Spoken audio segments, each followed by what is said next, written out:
آپ پر ظلم بہت ہوئے. میں نے کہا اس کی وجہ کیا تھی؟ کہتے صحابہ. کہتے آپ کال کوٹھڑیوں میں گئے.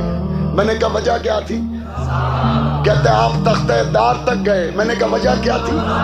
کہتے آپ یتیم ہو گئے. میں نے کہا وجہ کیا تھی؟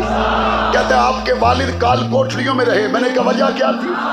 میں خود 18 مہینے دن اور رات کا پتہ نہیں تکلیف میں تھا. وجہ کیا تھی؟ ذاتی وجہ، ذاتی پروگرام. ہمیں کہا گیا کہ ظلم ہوئے. میں نے کہا کوئی شک نہیں. کہنے والے نے کہا زیادتی ہوئی. میں نے کہا کوئی شک نہیں. کہتے پھر وہ آپ کے گھر کیوں آئے؟ میں نے کہا صحابہ کے لیے. کہتے اس نے آپ کے ساتھ لکھا کیا؟ کم پڑھ کے دیکھو صحابہ کی عزت کا قانون. کہتے آپ کو ابا کے زخم یاد نہیں آئے؟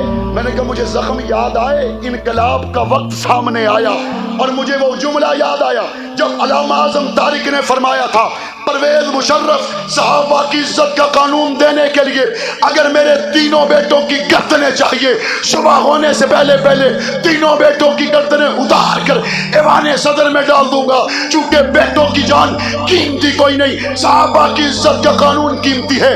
اعظم طارق کے اس اصول کو سامنے رکھ کر کہا ہے ایک مرتبہ نہیں 1000 مرتبہ یتیمیوں کے صدمے گوارا کیے جا سکتے ہیں، لیکن صحابہ کے گستاخ کے لیے سزائے موت کا قانون بنے گا.